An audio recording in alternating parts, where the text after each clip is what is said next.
لا ميوبس أدي مو لا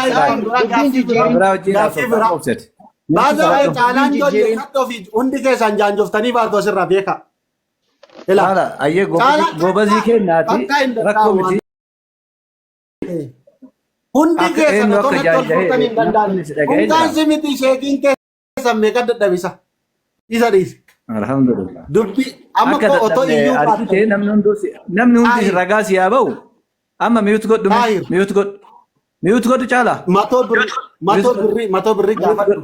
بري غافت إيش أما ميوت قد كاغنافو أما دبري فرا دبرسيتي جرتا شوف ميوت قد كام أيه نما دبرسينا في أيه غاري أبلي وكيا أبلي سكين نچالا وجي وانا صوفني نبيتني أرجع جرتني اللي وان أنا في نرت ولي قال لك هذا تقفان وكايو تقفا جده يسوع إرجما ده جده يسوع إنه في إرجما جده غافت ده جنان الدنيا ده في إرجما نانجد إرجعنا في دينا رجعنا دي سوندن دينه غمس ديمه وفمكسات إرجع ده به إرجاسي ديسه أنا يسوع إسرائيل في إرجما رجع ده من كنيسة في تنين جرا أنا سوين قرآن سوين جد Ikan nera. Boleh somiut Gamota full la kusuku dalam masih kan nera insobin.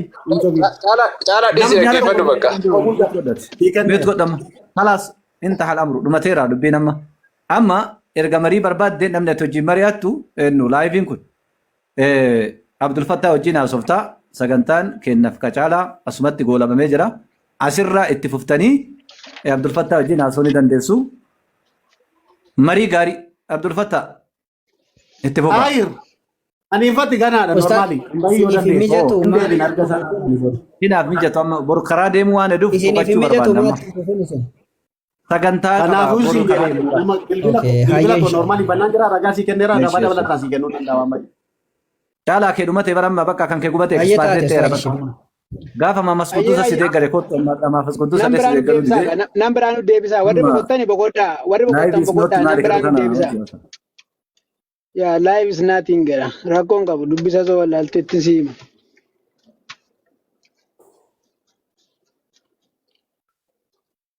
Kotta warri dubbachuu dandeessan. Hayyee life is nothing kayyad. Hayyee. Hayyee waliin dubbanna. Hin dubbanna. Nagaa Jirta ati akkam fayyuma nagaa keeti?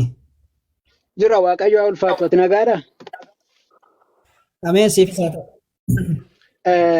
Gaarii. Wanti walii galuu Yesuus kan inni ergamaa ta'ee ergamee fi fayyii qoy tasgabbaa'e osoo gaafiin gaafatamin hin deebisin. Yesuus Kiristoos ka Waaqayyoon isa ergee fi addunyaadhaaf immoo Israa'elotaaf isa erge. Waaqayyo warra itti amanan hundumaaf warra isatti amane. Wanti Waaqayyo isa ergeef wanti Waaqayyoon isa ergamaa godhee isa ergee fi addunyaa guutuudhaafi Waaqayyo ani Israa'eliif qofan ergame ani Yihuudootaaf hin ergame ani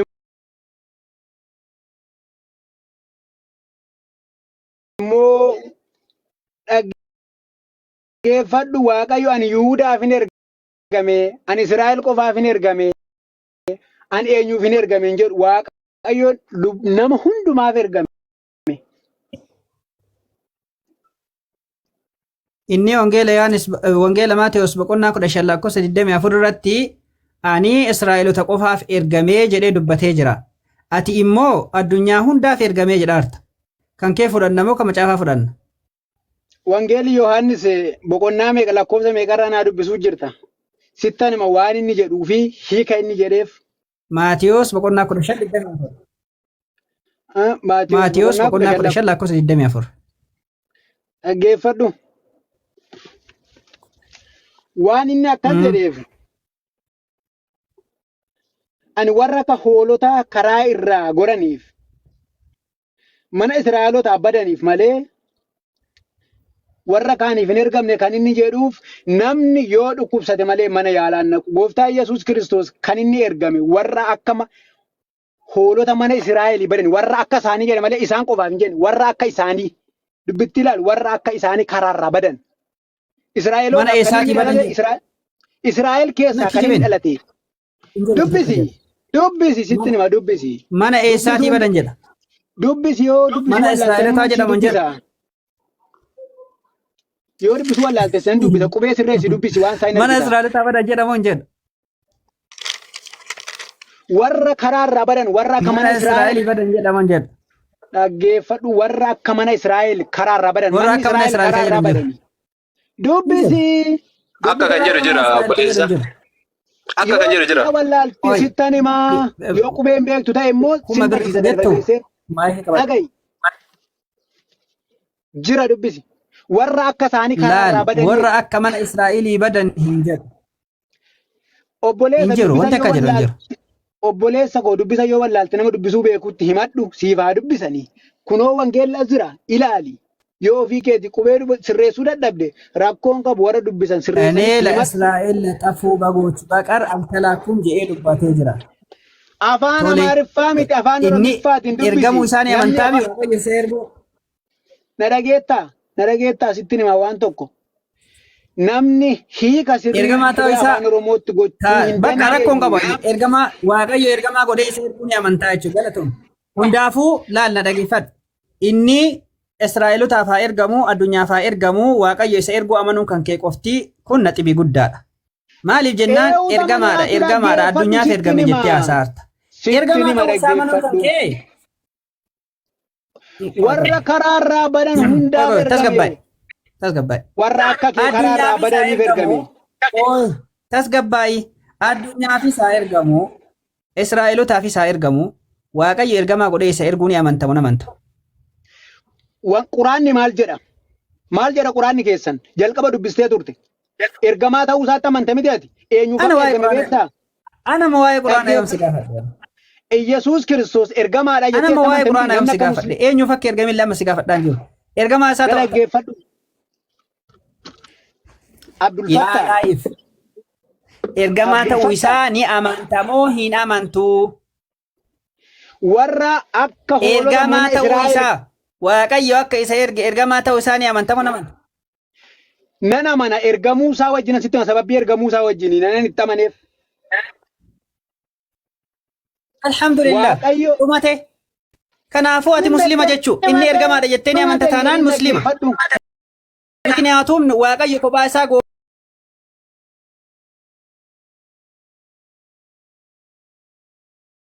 gooftaadha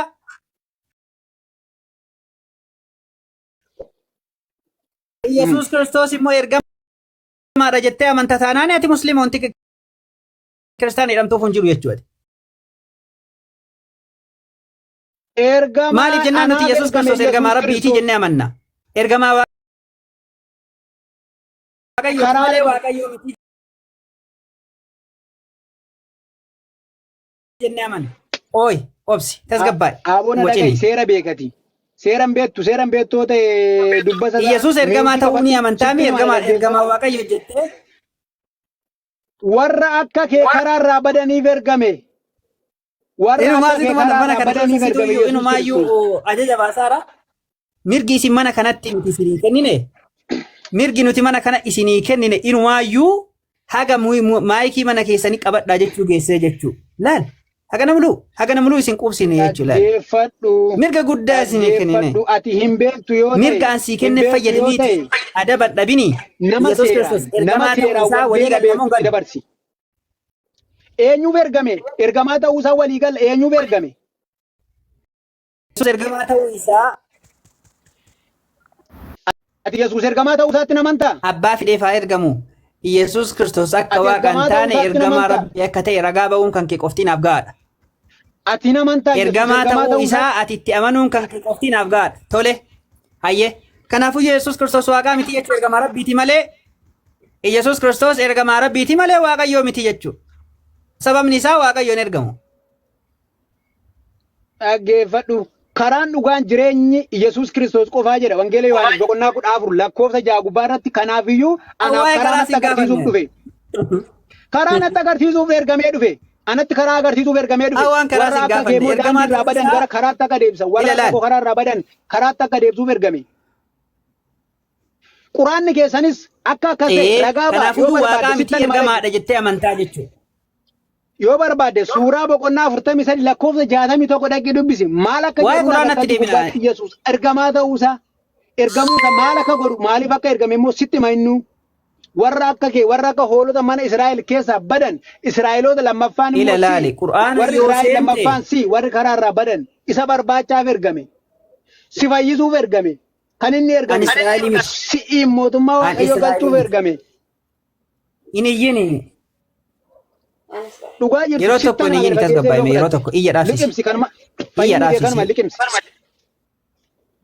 in iyyini in iyyini tasgabbaa'e tokkoffaa irratti iyyan barbaadanii tokkoffaa gara Qur'aanaan ni deemta taanaani Qur'aanni wanti Yesuus Kiristoos hin jedhu akka inni ilma namaa ta'e inuma akka inni nyaatu kaana yaakulaani xaa'aam jedhe Yesuus Kiristoosiif Maryam illee ni nyaatan ni dhuganii kana jechuun mana ficcanii deemanii jechuudha hin iyyini qoy tasgabbaa'e isa gurbaan maal ta'e akkuma san warasuulan ilaa banii Israa'iila jedhe rabbiin ergamaa taasisee akka gara banii Israa'iilitti isa erge lafa ka'a akkuma san ilma Maryam akka ta'e inumaa namni isaan waaqayyo jedhe immoo akka kafareeru rabbiin quraana irratti nutti hima ilma Maryam akka inni ta'e tole amma nuti karratti haasaarru waa'ee macaafuma kan keetiiti macaafuma irratti Yesuus Kiristoos ergamaa ta'uu isaa beekuun kan kee waan tokko ammallee maal jedhaa wangeelaa Yohaannis boqonnaa 17 lakkoofsa 3 irratti Yesuus Kiristoos afaan isaatiin si waaqayyo isa tokkicha isa dhugaa Yesuus Kiristoosiin isaati ergites beekuun isaanii jireenya bara baraati jedheen waaqayyo abbaadhaan maal jedheen si qofatu iyyuu waaqayyo jedheeniin waaqayyoon inni dhugaa si qofa jedheen bichaa ewnatanya amlaak yehoon kood anten jedheeniin kophaa kan kee waaqayyo isa dhugaa kataate yaa waaqayyo jedheen eenyuun waaqayyo abbaadhaan kophaa isaa waaqayyo dhugaa kataate jedheeniin laal akkuma san Yesuus Kiristoosiin isaati ergites beekuun isaanii jireenya bara baraati kanaafuu waaqayyoon Yesuus Kiristoosiin erge waaqayyo kophaa isaa gooftaa ta'e akka ta'e yoo beekte Yesuus Kiristoosiin waaqayyoon kophaa isaa gooftaa ta'e kun akka isa erge yoo beekte jireenya bara baraa argattaa jedhaan kanaafuu waaqayyo kophaa isaa gooftaa san tuuyyuu Yesuus Kiristoosiin ergamaa godhatee isa ergee jedha macaafni ni fudhattamoo ni mormitaati. Ani sitti nima ammas Yesuus Kiristoos warra karaarraa badan karaatti agarsiisuuf ergamee dhufe jedhe ana bira anaaf ergamee dhufe warra akka mana Israa'el jettee dubbisteet quraanni keessanis lafa kaa dhaqii dubbisi yoo hin dubbista immoo siin dubbisaanuu quraana gubbaarra maal akka jiru Waaqayyotu ergame moo namatu ergame? Yesuus Kiristoos tokkicha ilma isaa erge. Hawaa'ee ilmaa siin gaafan waaqatu ergame moo namatu ergame? Ammallee rasii deebi'a. Hafuura qulqulluun isa karaa durbee gara Maariyaam keessa buufate hafuura qulqulluudha inni namaan miti foon uffatee haa dhalatu hafuura qulqulluudhaan malee inni abbaa hin qabu inni mudaa hin qabu isa mudaa hin qabnedha Yesuus Kiristoos inni anaaf siif ergame mudaa hin qabu. Hin garafame alangaa jaallataatiin hin garafame malee dhiiga dura malee miidhaa kan qabu.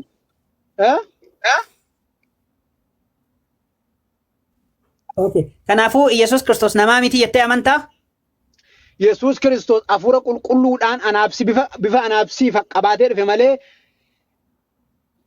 akka goof akka kee qaamaan wal bira gaamee nama dhalate miti. Wangeela Yohaannis boqonnaa 8 lakkoofsa 40 irratti ana nama akkasii ajjeesuu barbaaddu jedhe. Jedhi itti fufi.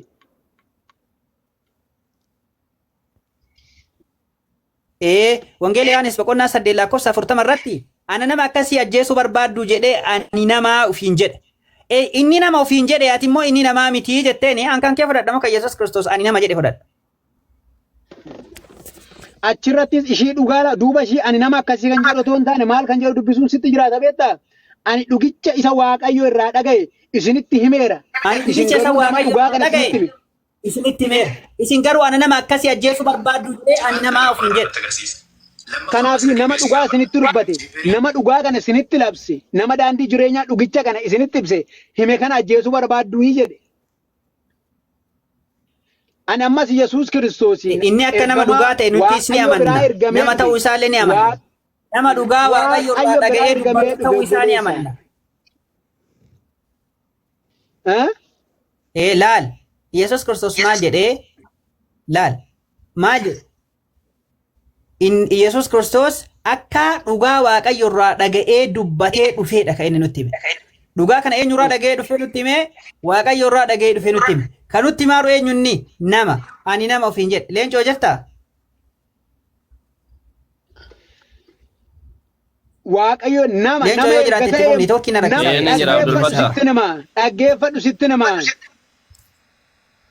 Tole yoo dalage rakkoo hin qabu. nama ta'uusaa kan ittiin Iyyalle. jettu akka goofa akka keetti yoo qaamni lama wal bira gahee dhalate nama guutuu ta'ee jetta. Abdulbattaa sagaleen kiyya jira. Kanaafiyyuu Yesuus Kiristoos hafuura qulqulluudhaan Akka ajaa'ibaatti jira. Ananii toortiin dhukkeen irraa kaasaara.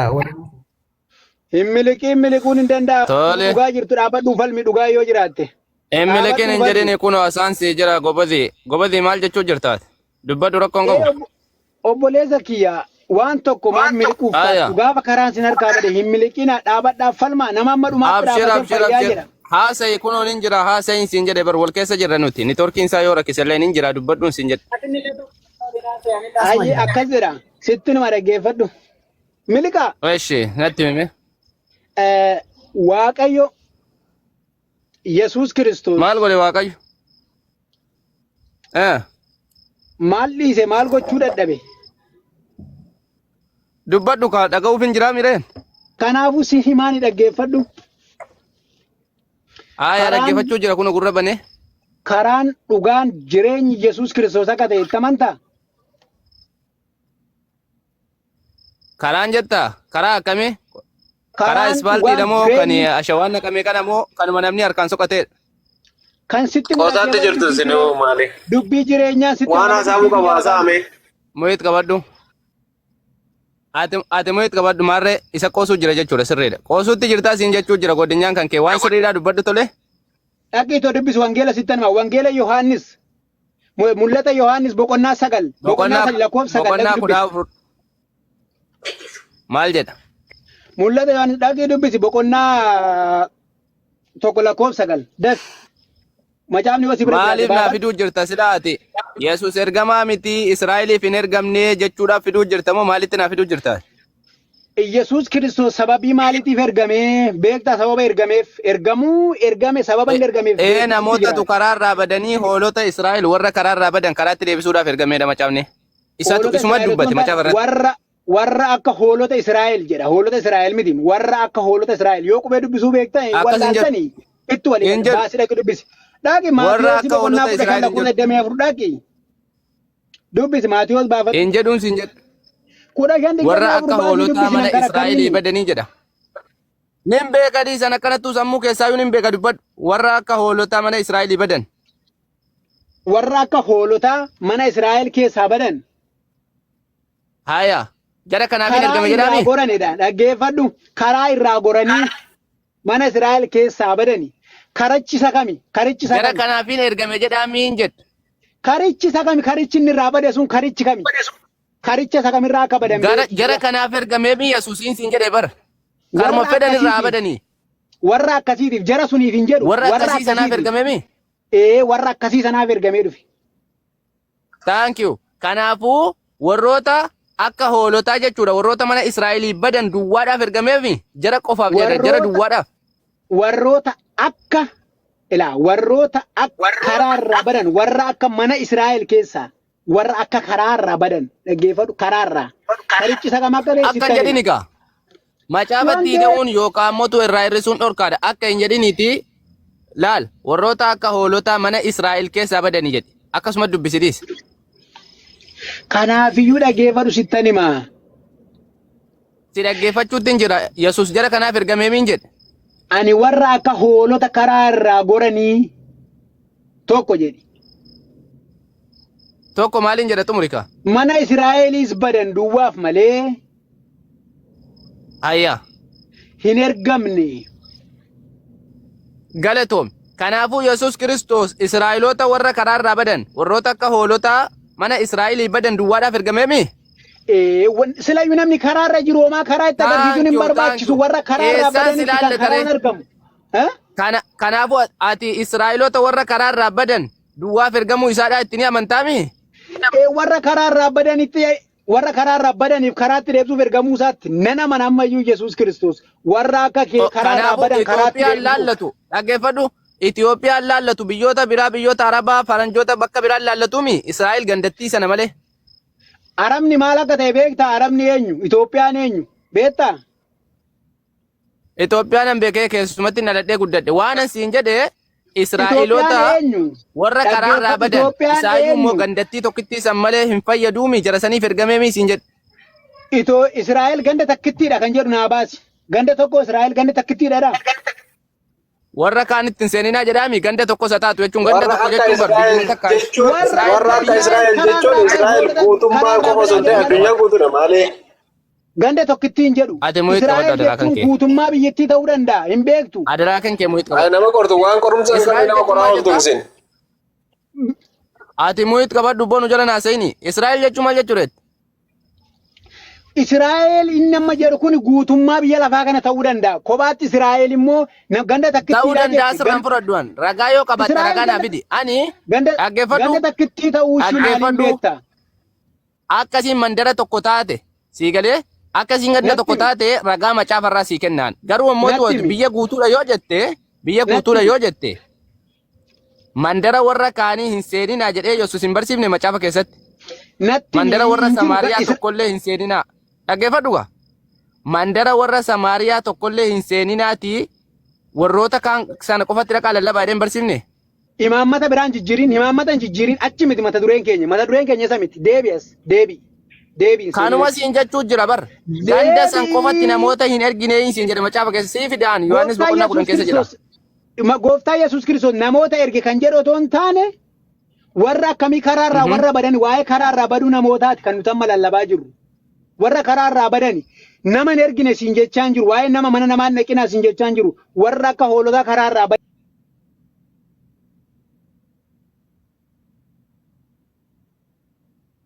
badani jechaan mata dogongorsaa jiran kana karaa jedhini gaa Israa'el jedhee bar an Israa'eli. Ati Israa'el warri duraa darban kun Israa'el lammaffaadha. Ati Israa'el lammaffaadha. An Israa'eli. Ati Israa'el lammaffaadha.